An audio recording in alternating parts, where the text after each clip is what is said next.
नमस्कार, मैं हूं Iqbal Parvez. India news desk में आपका स्वागत है। साथियों, आपदा में अवसर कैसे तलाशना है ये कोई प्रधानमंत्री नरेंद्र मोदी से सीखे। जी हां, मुसीबत में कैसे व्यापार करना है, आपदा में कैसे पैसे कमाने हैं, ये कोई प्रधानमंत्री नरेंद्र मोदी से सीखे। उन्होंने ये करके दिखा दिया है। देश का बेड़ा गर्क हो गया है, कोरोना ने देश की हालत ख़राब कर दी है, मगर पीएम केयर फंड के पैसे कहाँ गए किसी को पता नहीं है। क्योंकि और पता चला भी नहीं सकते, क्योंकि पीएम मोदी की नीयत में पहले से ही खोट था। उन्होंने पीएम केयर फंड बनाने से पहले ही इस बात की पूरी तरह से ये कर दी थी कि वो न ही आरटीआई के अंडर में आएगा और न ही उस पर कोई सवाल पूछेगा। तो जाहिर सी बात है, अब आम जनता ही सवाल पूछ सकती है। वो अलग बात है कि जवाब कुछ नहीं मिले। देश में हाहाकार मचा हुआ है, लेकिन ये प्रधानमंत्री नरेंद्र मोदी, होम मिनिस्टर अमित शाह, योगी और जितने भी भारतीय जनता पार्टी के नेता हैं, ये बंगाल का और दूसरे राज्यों में चुनाव जीतने में व्यस्त हैं। देश का क्या हो रहा है, लोग किस तरह से मर रहे हैं, उसकी इन्हें बिल्कुल भी चिंता नहीं है। वाकई में आपदा में अवसर कोई ऐसे तलाशता है, कोई कैसे तलाशा जाता है, वो कोई प्रधानमंत्री नरेंद्र मोदी से सीखे। जी हाँ, जिस तरह से जो हालात बुरे हैं उस पर पूरी तरह से विपक्ष एकजुट है। पूरी तरह से आप ये सोचिए कि देश की जनता सवाल पूछ रही है कि भैया पीएम केयर फंड का पैसे गए तो कहाँ गए। जी हाँ, हम आगे एक आपको वीडियो दिखाएंगे जिसमें घोटाले के पूरे अंदेशे दिखते हैं और पूरी तरह से उस वीडियो में ये बताया गया, जो कांग्रेस ने ही ट्वीट किया है, कि किस किस कंपनी को भारतीय जनता पार्टी ने वेंटिलेटर बनाने के लिए कॉन्ट्रैक्ट दिया था और कैसी कैसी कंपनियां थी जिन्होंने कभी वेंटिलेटर वैसा बनाया भी नहीं था। उस कंपनी को भारतीय जनता पार्टी ने कॉन्ट्रैक्ट दिया था और पैसे दिए थे। वो वीडियो हम आगे बताएंगे, लेकिन पहले हम आपसे बता देते हैं कि जिस तरह से देश में हाहाकार मचा हुआ है, हर कोई सवाल पूछ रहा है। राहुल गांधी ने ट्वीट किया है, ना टेस्ट है, ना हॉस्पिटल में बेड, ना वेंटिलेटर है, ना ऑक्सीजन, वैक्सीन भी नहीं है, बस एक उत्सव का ढोंग है पीएम केयर्स। इन्होंने को सवालिया निशान लगाया है।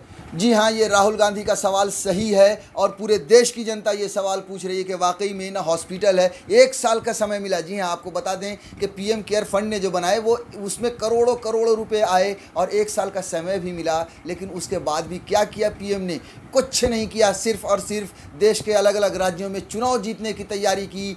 पीएम केयर फंड के पैसे कहाँ गए? आरोप ये लगते हैं और ये बात भी सही है कि हो सकता है कि वो सारे पैसे चुनाव लड़ने के लिए काम आ रहे हों, क्योंकि अगर जनता में नहीं खर्च हो रहे हैं या फिर अगर ईमानदारी से प्रधानमंत्री नरेंद्र मोदी खर्च करते तो उसका हिसाब ज़रूर देते। जी हाँ, राहुल गांधी के अलावा आपको एक आर्टिकल छपा है बोलता हिंदुस्तान पर, बहुत ही अच्छा आर्टिकल है। हम आगे इस आर्टिकल के बाद आपको वीडियो दिखाएंगे कि किस तरह से बताया गया है कि किस तरह से भारतीय जनता पार्टी ने लापरवाही की और कितने कितने पैसे ऐसी कंपनीज़ को दे दिए जिन्होंने वेंटिलेटर सही से पहले बनाया भी नहीं था।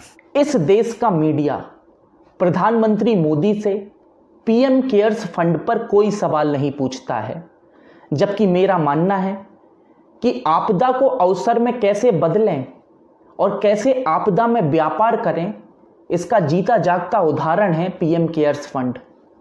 प्रथम 3 माह में पीएम केयर्स फंड में 10,600 करोड़ की भारी राशि जमा हुई और 13 मई 2020 को पीएम केयर्स फंड में से 3100 करोड़ रुपए जारी किए जाते हैं।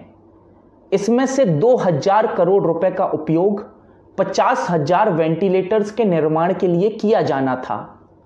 सरकार ने 50,000 वेंटिलेटर्स के निर्माण का कागजी लक्ष्य निर्धारित किया था, जिसके तहत एग्वा नाम की कंपनी को 10,000 वेंटिलेटर्स बनाने का ठेका दिया जाता है। यह ठेका 166 करोड़ रुपए में निर्धारित किया जाता है और 20 करोड़ रुपए की राशि एडवांस स्वरूप कंपनी को दे दी जाती है। खास बात यह कि इस कंपनी के पास हाई एंड वेंटिलेटर बनाने का कोई अनुभव नहीं था। इसके बावजूद इस कंपनी को ठेका दिया गया और पहले और दूसरे क्लिनिकल ट्रायल में इस कंपनी द्वारा बनाए गए वेंटिलेटर फेल हो जाते हैं। इसी के साथ साथ 2 और कंपनियां थीं जिन्हें वेंटिलेटर बनाने का ठेका दिया गया था। इसमें पहली थी AMTZ। इस कंपनी को 13,500 वेंटिलेटर बनाने का ठेका 500 करोड़ रुपए में दिया गया था और दूसरी थी गुजरात की कंपनी ज्योति CNC। इस कंपनी को 5,000 वेंटिलेटर बनाने का ठेका 121 करोड़ रुपए में दिया गया था। खास बात यह कि इन दोनों कंपनियों के पास भी हाई एंड वेंटिलेटर बनाने का कोई अनुभव नहीं था। अगस्त 2020 को एक आरटीआई दायर किया जाता है, जिसके जवाब में हेल्थ मिनिस्ट्री बताती है कि इन दोनों कंपनियों के भी वेंटिलेटर क्लिनिकल ट्रायल में फेल हो गए।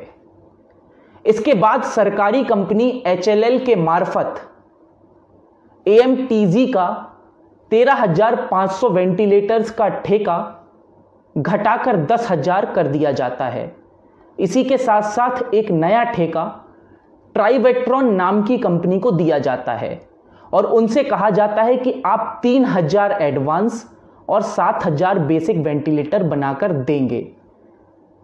साथियों, इस पूरे जो टेंडर, ये पूरे डील की जो रकम निर्धारित की जाती है वो की जाती है 373 करोड़ और ट्राइवेट्रॉन वेंटिलेटर बनाती भी है। परंतु एचएलएल और एएमटीजी में ठेका वापस लेने को लेकर कोई बात फंस जाती है, जिसके चलते ट्राइवेट्रॉन को डिस्पैच ऑर्डर नहीं दिया जाता और वेंटिलेटर्स की सप्लाई नहीं हो पाती है। यह पूरी प्रक्रिया वेंटिलेटर्स की खरीदी की रही। अब इस पूरी प्रक्रिया पर 3 बड़े सवाल उठते हैं। सवाल नंबर 1, किस आधार पर इन कंपनियों को वेंटिलेटर्स का ठेका दिया गया? सवाल नंबर 2, कितने वेंटिलेटर्स की सप्लाई हुई? सवाल नंबर 3, कितने वेंटिलेटर्स का आज उपयोग किया जा रहा है? ये 3 बड़े सवाल हैं, परंतु मेरे हिसाब से इन तीनों बड़े सवालों का उत्तर इस देश में शायद ही किसी के पास हो, क्योंकि पीएम केयर्स फंड ना तो आरटीआई के दायरे में आता है और ना ही सीएजी इसका ऑडिट कर सकती है। पीएम केयर फंड का दूसरा बड़ा मद था प्रवासी मजदूरों के लिए। कहा गया कि श्रमिक एक्सप्रेस ट्रेन का किराया पीएम केयर्स भुगतेगा। इसके अलावा राज्यों को भी पीएस दिया जाना था ताकि वो प्रवासी मजदूरों के आइसोलेशन के फ़ायदे की व्यवस्था कर पाएँ। कुल 1,000 करोड़ खर्च करने की बात थी। चीफ लेबर कमिश्नर ने एक आरटीआई के जवाब में कहा कि उन्हें नहीं मालूम कि ऐसी कोई रकम प्रवासी मजदूरों की सहायता के लिए जारी हुई है। जी हाँ, तो आप सोचिए कि जो बात थी कि प्रवासी मजदूरों के लिए 1,000 करोड़ रुपए खर्च किए जाएंगे, उसके बारे में भी असल पिक्चर कुछ और ही है। जो आरटीआई के जवाब से मिला है कि उन्हें मालूम ही नहीं कि ऐसा कोई रकम प्रवासी मजदूरों की सहायता के लिए जारी हुई थी। 4 मई 2020 को रेल मंत्रालय ने साफ किया कि वो प्रवासी मजदूरों के टिकट पर 85% की छूट दे रहे हैं, बाकी का 15% राज्यों को भुगतना होगा। इसके अलावा रेल मंत्रालय ने 151 करोड़ रुपए पीएम केयर्स में जमा भी करवाए थे। जी हाँ, ये रेल मंत्रालय ने अलग से पीएम केयर फंड में, यानी कि प्रधानमंत्री नरेंद्र मोदी का जो फंड था, जो पॉकेट थे, उसमें 151 करोड़ रुपए अलग से जमा किए थे। अब सवाल यह है कि प्रवासी मजदूरों के लिए आवंटित 1,000 करोड़ कहाँ गए? दूसरा वेंटिलेटर बनाने के लिए ठेके किस आधार पर दिए गए? कुल कितने वेंटिलेटर सप्लाई हुए? उसमें से कितने काम आ रहे हैं? लेकिन आपको इनमें से एक भी सवाल का जवाब नहीं मिलेगा। पता है क्यों?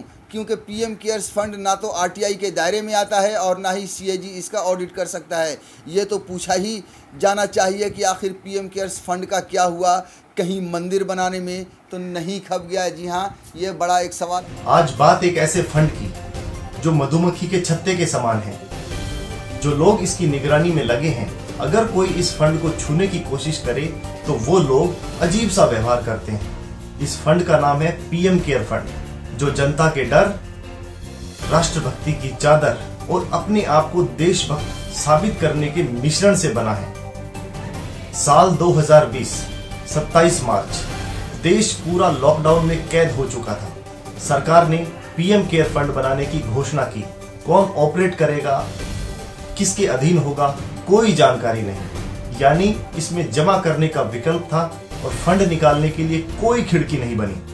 विभिन्न आरटीआई से जो जानकारी मिली है, उससे पता चला है कि पहले 3 महीने में पीएम केयर फंड में 10,600 करोड़ रुपए जमा हुए। ये वह दौर था जब पूरे देश ने प्रवासी मजदूरों को नंगे पैर सड़क पे चलते देखा। क्यों पीएम केयर फंड पर आरटीआई लागू नहीं होती? क्यों पीएम केयर फंड पर सीएजी की जांच लागू नहीं होती? क्यों पीएम केयर फंड पर फॉरेन कंट्रीब्यूशन रेगुलेशन एक्ट, जो कि यह बताता है कि विदेशों से पीएम केयर फंड के अंदर कितना पैसा आया है, यह भी लागू नहीं होता? साथियों, इससे पता लगता है कि भाजपा सरकार के मन में क्या है, भाजपा सरकार की नीयत कैसी है। इन्होंने जिससे यह पता लगे कि पीएम केयर फंड के अंदर कितना पैसा है और कहां से आया है और कहां कहां उसका प्रयोग किया गया है।